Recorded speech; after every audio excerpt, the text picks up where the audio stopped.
அனைவருக்கும் வணக்கம். இன்னைக்கு நம்ம பார்க்க போறது ஒரு முக்கியமான வீடியோ பதிவு. இன்னைக்கு இங்க வீடியோல பாக்குறது பாத்தீங்கன்னா, நான் அமாவாசைக்கு நாகமணி தேவி அம்மன் கோவிலுக்கு போனதும், அதோட மட்டும் இல்லாம ஞாயிற்றுக்கிழமை கிருத்திகை வழிபாடு செஞ்சதையும் சேர்த்துதான் இந்த வீடியோல காட்டியிருக்கேன். இதுல முக்கியமா இன்னைக்கு என்ன பார்க்க போறோம் அப்படின்னா, ஒரு சகோதரி கேட்டிருந்தாங்க, வீட்டுல நிறைய பிரச்சனைகள் இருக்கு, நிறைய தொந்தரவுகள் இருக்கு, என்னால வீட்டுல நிம்மதியா இருக்க முடியல, அதுக்கு வீட்டுல இருக்க வாஸ்துகள் தான் காரணமோ அப்படிங்கிற மாதிரி தோணுது அப்படின்னு சொன்னாங்க. ஸோ அந்த மாதிரி வாஸ்து ப்ராப்ளமாக இருக்குது, நமக்கு வீட்டில் எந்த ஒரு பாசிட்டிவிட்டியுமே நடக்கலை, நெகட்டிவாக விஷயங்கள் நடக்குது அப்படின்னா அதுக்கு என்னென்ன விஷயங்கள் காரணமாக இருக்கலாம், அதை நம்ம எப்படி சரி பண்ணலாம் அப்படிங்கிறது எனக்கு தெரிஞ்ச அளவுக்கு நான் வாஸ்து பரிகாரம் சொல்கிறாலாம் கிடையாது. நான் வீட்டில் எந்த மாதிரி விஷயங்கள் ஃபாலோ பண்ணுறேன், ஒரு விஷயம் தப்பாக நடக்குது, நமக்கு ஒரு மாதிரி உடம்பு அழுத்துது, நமக்கு வீட்டில் நிறைய பிரச்சனைகள் வருது அப்படின்னா வீட்டில் ஏதாவது ஒரு பொருள் சரியா இல்லாமல் இருக்கான்னு சொல்லி நான் வாட்ச் பண்ணுவேன். அதுதான் நான் உங்ககிட்ட நான் ஷேர் பண்ண போறேன். ஸோ இந்த வீடியோவை நீங்க நாகமணி தேவி அம்மன் தரிசனத்தோட, முருகப்பெருமானோட அபிஷேகத்தோட இந்த வீடியோவை பாருங்க. நல்லபடியா பிரார்த்தனை பண்ணிக்கோங்க, எல்லாமே நல்லபடியா நடக்கும். முக்கியமா நம்ம வீட்டுல ஏதாவது பிரச்சனைகள் ஏற்படுது, சண்டைகள் ஏற்படுது அப்படின்னா நம்ம வீட்டுல கண்ணாடி பொருட்கள், மர சாமான்கள், ஓடாத கடிகாரம் இதெல்லாம் இருக்கா, அதே மாதிரி தேவையற்ற ஜாமான்களை நம்ம ஒரு இடத்துல போட்டு அடைச்சு வச்சிருக்கோமா, டம்ப் பண்ணி வச்சிருக்கோமா, அதை அப்புறப்படுத்தாம அப்படின்னு சொல்லி நீங்க பார்க்கணும். முதல்ல அதை ரொம்ப கவனமா பாருங்க, அது ரொம்ப ரொம்ப முக்கியம்.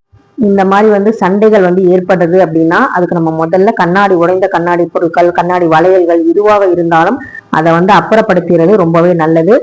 ஓடாத கடிகாரமா இருந்தா அதுக்கு பேட்டரி மாத்தி பாருங்க, அப்பயும் ஓடலைன்னா அதை உடனே நீங்க வீட்டுல அகற்றிடுங்க, அது ரொம்ப ரொம்ப நல்லது. இந்த மாதிரி சண்டைகள் வராம இருக்கிறதுக்கு நம்ம வீட்டுல என்ன மாதிரி விஷயங்கள் வைக்கலாம் அப்படின்னா, அமைதியான சொரூபம் கொண்ட நம்மளுடைய புத்தர் சிலையை வீட்டுல வைக்கலாம். வெளியில நிலைவாசல்ல கண்ணாடி வைக்கலாம். அதே மாதிரி விநாயகர் படத்தை நல்ல ஒரு விநாயகர், ஒரு அம்சமான விநாயகர் நம்ம நிலைவாசல்ல நான் கூட எங்க வீட்டுல வச்சிருப்பேன், அந்த மாதிரி நம்ம ஒட்டி வைக்கலாம். ஸோ இந்த மாதிரி நம்ம பண்ணும்போது நமக்கு இருக்கிற திருஷ்டிகள் அகன்று நேர்மறையான ஆற்றல்கள் ஏற்படும் அப்படிங்கிறதுல எந்த சந்தேகமும் இல்லை. அதே மாதிரி தன தானியம், செல்வ வளத்துக்கு குறைபாடு ஏற்பட்டுக்கிட்டே இருக்கு அப்படின்னா நம்ம வீட்டுல அன்னத்தை மதிக்கணும். அதாவது சாப்பாடு, சமையல் பண்ற பொருட்கள் இது எல்லாத்தையும் மதிச்சு நம்ம ரொம்ப வேஸ்ட் பண்ணாம ரொம்ப கீழே கொட்டுறது, இல்ல அதை அவமதிக்கிற மாதிரி ஒரு சுத்தபத்தமா இல்லாம வச்சுக்கிறது, இந்த மாதிரி விஷயங்கள் செய்யாம அப்பப்ப நம்ம அரிசி, பருப்பு, அஞ்சரை பெட்டி இதெல்லாம் அடிக்கடி நம்ம கிளீன் பண்ணி சுத்தபத்தமா வச்சு, பூஜை ரூம்லையும் பாத்தீங்கன்னா நம்ம எப்படி சாமி கும்பிட்றோமோ அது மாதிரி அன்னபூரணியும் நினைச்சு நம்ம தினந்தோறும் நினைச்சுக்கணும். அவங்கள நினைச்சு நம்ம சமையல் பண்ணும்போது அந்த சமையல் பாத்தீங்கன்னா பிரசாதமா தான் மாறும். அதே மாதிரி எந்த ஒரு குறைவும் இல்லாம தனதானியம் பெருகணும் அப்படின்னு சொல்லி நம்ம தினந்தோறும் வேண்டிக்கணும். கிச்சனை சுத்தபத்தமா வச்சுக்கணும். சுத்தபத்தமா வச்சுக்கணும் அப்படின்னா அதுல நம்ம மணி பிளான்ட் வைக்கணும், இல்ல டெக்கரேட்டிவான பொருட்கள் வைக்கணும் அப்படிங்கிற எந்த ஒரு அவசியமும் இல்லை. நீங்க விளக்கு கூட ஏற்றணும்னு அவசியம் இல்லை.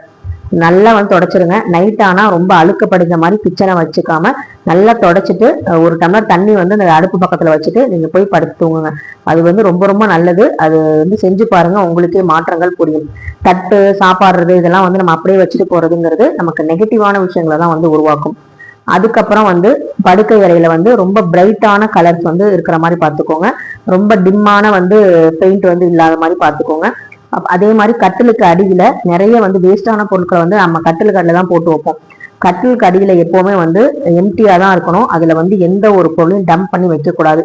அந்த மாதிரி இருந்துச்சுன்னா கண்டிப்பா அதெல்லாம் அகற்றிடுங்க. நாலாவது விஷயம் என்னன்னா, நம்ம வீட்டுல இருக்கிற ஒட்டடை. இந்த ஒட்டடை பாத்தீங்கன்னா சனீஸ்வர பகவானுக்கு ரொம்ப ரொம்ப பிடித்தமான ஒரு விஷயம். அதனால நம்ம சனி பயிற்சி வருது, நமக்கு ஆட்டி படைக்கிறாருன்னு சொன்னா மட்டும் பத்தாது. அவருக்கு பாத்தீங்கன்னா நம்ம ஒட்டடை இருக்கிற இடம், இந்த மாதிரி விஷயங்கள்லாம் பாத்தீங்கன்னா கோபத்தை ஏற்படுத்தும், அங்க இருப்பாருன்னு சொல்லுவாங்க. ஸோ சிலந்தி பாத்தீங்கன்னா வாஸ்துல ஒரு பெரிய ஒரு விஷயமா சொல்றாங்க. சிலந்தி கூடு கட்டி இந்த ஒட்டடையெல்லாம் தொங்குறது வீட்டுக்கு நல்லது கிடையாது. அதனால மாசத்துக்கு ஒரு தடவை 2 தடவை அதை அப்பப்ப நம்ம தொடச்சி சுத்தம் பண்ணி இந்த ஒட்டடையெல்லாம் எடுத்து விடுறது ரொம்ப ரொம்ப நல்லது. அதுக்காக தான் நான் மெயினா கோக்காலியே நான் வாங்கினேன். இந்த பாருங்க, இந்த மாதிரி நான் எலுமிச்சம்பழம் காமிச்சிருக்கேன் பார்த்தீங்களா, இந்த மாதிரி நம்ம பூஜை அறையில வைக்கிற எலுமிச்சம்பழம் நமக்கு திருஷ்டிகள் இருந்தா அதுவே காட்டி கொடுத்துரும். எல்லா மாசமும் இப்படி எலுமிச்சம்பழம் அழுகி போகாது, கருகி போகாது. ஏதோ ஒரு குறிப்பிட்ட சில மாசங்கள் மட்டும் எனக்கு இப்படி நடக்கும். இது நாகமணி கோயில்ல எனக்கு கொடுக்குற எலுமிச்சம்பழம். இந்த மாதிரி பூஜை அறையில நம்ம விளக்கி வச்சது, எலுமிச்சம்பழம் கோயில்ல கொடுக்குற எலுமிச்சம்பழம் வச்சுக்கிறது, ரொம்ப ரொம்ப நல்லது. சில எலுமிச்சம்பழம் வந்து அந்த நெகட்டிவான எனர்ஜி எல்லாம் எடுத்துட்டு காஞ்சி தான் போகும். ரொம்ப திருஷ்டிகள் இருக்கு, எதிர்மறையான ஆற்றல் வந்து நம்ம வீட்டுக்கு வந்து ஒரு நெகட்டிவான ஆளுங்க வந்துட்டு போறாங்க, நமக்கு வந்து நிறைய வந்து திருஷ்டிகள் இருக்கு அப்படின்னாலே வந்துட்டு போறது மட்டும் இல்ல, அவங்க எங்க இருந்தாலும் நம்ம பத்தி நினைச்சு ஒரு மனசுக்குள்ளே வந்து பொறுமுறது இந்த மாதிரிலாம் செஞ்சாங்கனாலே நமக்கு வந்து பாத்தீங்கன்னா திருஷ்டிகள் இருக்கும், திருஷ்டிகள் ஏற்படும். நல்லா இருப்போம், திடீர்னு பாத்தீங்கன்னா ஏதாவது உடம்பு சரியாம ஆயிரும், வீட்டுல வந்து விளக்கேற்ற முடியாம ஆயிரும். அப்ப இந்த எலுமிச்சம்பழத்தை நம்ம கண்டுபிடிச்சிடலாம், இதுல வந்து ஏதோ ஒரு நமக்கு வந்து எதிர்மறை ஆற்றல் வந்து இருக்குது அப்படின்னு சொல்லிட்டு. ஸோ அதுக்கு என்ன பண்ணணும்னா கல்லுப்பு மஞ்சள் போட்டு நம்ம வந்து அப்பப்ப வந்து வீடை வந்து நல்லா வந்து தொடச்சு விடணும். அதாவது வியாழக்கிழமை வந்து தொடச்சு விடணும், திங்கக்கிழமை வந்து தொடச்சு விடலாம், ஞாயிற்றுக்கிழமை வந்து தொடச்சு விடலாம். இந்த மாதிரி நம்ம தொடச்சு விடும் போது நமக்கு வீட்டுல இருக்கிற நெகட்டிவ் எனர்ஜி எல்லாமே வந்து போயிடும். அதே மாதிரி நம்ம வாசல்ல வந்து இந்த எலுமிச்சம்பழம் வந்து கட்டுறது, மிளகா கறி துண்டு வச்சு கட்டுறது, நிலைவாசல்ல 2 எலுமிச்சம்பழத்தை கட் பண்ணி வைக்கிறது, இந்த மாதிரி விஷயங்கள் பண்ணும்போது நமக்கு ரொம்ப நல்ல விஷயம் நடக்கும். அதே மாதிரி நமக்கு வீட்டு வாசலுக்கு என்ட்ரன்ஸ்ல வரும்போது துளசி மாடம் வந்து வைக்கிறது, துளசிக்கு வந்து நம்ம வந்து விளக்கு ஏற்றுறது அப்படிங்கிறது ரொம்ப ரொம்ப ஒரு நல்ல மாற்றத்தை கொண்டு வரும். ஸோ வந்து பாத்தீங்கன்னா கணவன் மனைவி சண்டைக்கு நம்ம வீட்டில் இருக்கிற உடைந்த பொருட்களை வந்து எடுத்துடணும். அதுக்கப்புறம் வந்து தன தானியம் பெறுகிறதுக்கு கிச்சனை ரொம்ப சுத்தபத்தமா வச்சுக்கணும். அங்கேயும் வந்து சாமி இருக்குன்னு நம்ம நம்பணும். அதே மாதிரி பூஜை அறையில தினந்தோறும் வந்து விளக்கேற்றணும். வீட்டில் இருக்கிற எதிர்மறை ஆற்றலை அழிக்கிறதுக்கு ஒட்டடைகள்லாம் ரிமூவ் பண்ணிட்டு நம்ம வந்து சுத்தபத்தமான அந்த கல்லுப்பு மஞ்சள் போட்டு நம்ம வந்து வீடை வந்து வாரத்துக்கு ஒரு தடவையாவது நம்ம கண்டிப்பா வந்து துடைக்கணும். நிலைவாசல்ல மஞ்சள் குங்குமம் எலுமிச்சம்பழம் இதெல்லாம் வைக்கிறது ரொம்ப நல்லது. வாசல்ல விநாயகர் படம் வைக்கிறது ரொம்பவே வந்து நமக்கு ஒரு நல்ல விஷயத்த வந்து மகிழ்ச்சியான விஷயத்த வந்து தரும். அதே மாதிரி பூச்செடிகள் வைக்கிறது, இந்த மாதிரி ஒரு சந்தோஷமான பாசிட்டிவான விஷயங்கள் வைக்கிறது. அப்புறம் அந்த கலகலன்னு சவுண்ட் வரும் பார்த்தீங்களா, காத்துல வந்து ஆடிக்கிட்டே வந்து அந்த மாதிரி வந்து நம்ம வந்து சவுண்டு வர மாதிரி ஒரு இதை வந்து மாட்டி விடுறது வீட்டுல, அதெல்லாம் வந்து ரொம்ப நல்லது. அப்புறம் வீட்டுல வந்து தண்ணி வந்து நிறைய வெளியே வந்து தேங்கி நிற்கிறது, சாக்கடை மாதிரி வந்து உருவாகி துர்நாற்றம் பேசுறது, இந்த மாதிரி இருந்தாலும் நமக்கு நெகட்டிவ் எனர்ஜி வரும். அதையும் வந்து அப்பப்ப சரி பண்ணிக்கணும். குழாயில வந்து பைப்பு தண்ணி வர குழாயில வந்து அடிக்கடி வந்து சொட்டு சொட்டா வந்து தண்ணி வர்றது இருந்தா விரைய செலவு ஏற்படும். அந்த மாதிரி இருந்தா பைப்பெல்லாம் உடனே சரி பண்ணிடணும். நான் வந்து அதை அடிக்கடி வந்து பாத்துக்குவேன், உடனே வந்து சொல்லிடுவேன் இந்த மாதிரி வந்து பைப் வந்து லீக் ஆகுது, இதை சரி பண்ணணும் அப்படின்னு சொல்லிட்டு. அப்பதான் நமக்கு வந்து நல்ல நல்ல விஷயங்கள் வந்து நடக்கும். திடீர்னு வந்து பாத்தீங்கன்னா விரைய செலவா ஏற்படும், ஹாஸ்பிட்டலுக்கு போற மாதிரி செலவுகள் ஏற்படும். அது மாதிரி இருந்தாலே நமக்கு எலக்ட்ரானிக் ஐட்டம், அதாவது வீட்டுல இருக்கிற மின்னணு சாதனங்கள், அதே மாதிரி குழாய் தண்ணீர் வர அந்த பைப்பு இந்த மாதிரி வந்து அடைச்சுக்கிறது, இந்த மாதிரி விஷயங்கள்லாம் இருந்தா நமக்கு ஏதோ வந்து பிரச்சனை இருக்கு அப்படிங்கிறது அர்த்தம். அதை வந்து சரி பண்ணாலே அந்த வீட்டுல வந்து பாசிட்டிவான விஷயங்கள் நடக்கும். அதோட மட்டும் இல்லாம பணம் வைக்கிற பெட்டியில வந்து சுத்தபத்தமா வச்சுக்கணும். அதுல மல்லிகை பூ போட்டு வைங்க. பீரோவை வந்து வடக்கு நோக்கி பார்த்த மாதிரி வச்சிருங்க. பாத்ரூமை வந்து கண்டிப்பா சுத்தபத்தமா வச்சுக்கணும். ஏன்னா நெகட்டிவ் எனர்ஜி ஃபுல்லாவே அங்கதான் இருக்கும். அதே மாதிரி நீங்க வீடெல்லாம் வந்து வியாழக்கிழமை தொடக்கிறீங்க, ஒரு அமாவாசை ஒரு பௌர்ணமின்னு ஒரு நாளை எடுத்துக்கோங்க. 15 நாள் வந்து பாத்தீங்கன்னா ஒரு சின்ன அகல் விளக்குல உப்பெல்லாம் வச்சுக்கிட்டு அந்த உப்பை வந்து பாத்தீங்கன்னா ஒரு அமாவாசைக்கு எல்லா மூலையிலையும் வச்சிருங்க.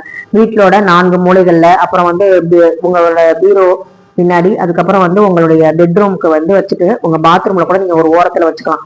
இந்த மாதிரி கல்லுப்பை வந்து 15 நாளைக்கு வச்சுட்டு அடுத்து அமாவாசைக்கு அப்புறம் பௌர்ணமி வரும், அந்த பௌர்ணமி அன்னைக்கு எடுத்து அந்த உப்பெல்லாம் வந்து வெளியே வந்து டிஸ்போஸ் பண்ணிருங்க.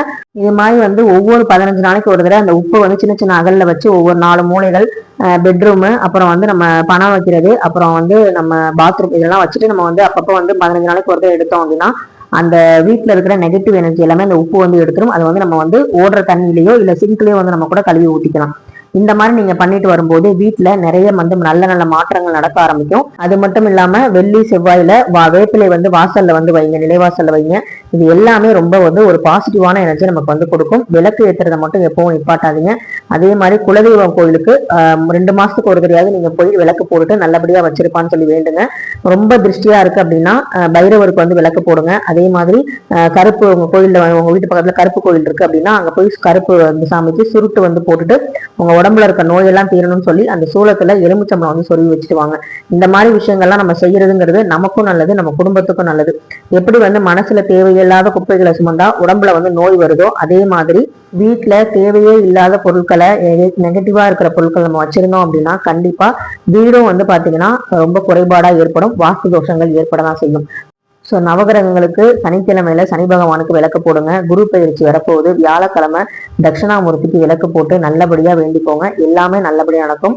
கிரகங்களால கூட சில நேரங்கள்ல நமக்கு சில தோஷங்கள் வந்து ஏற்படும், சில எதிர்மறை ஆட்சிகள் வரும்.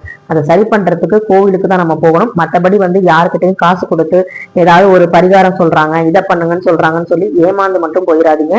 கடவுளை நம்புங்க.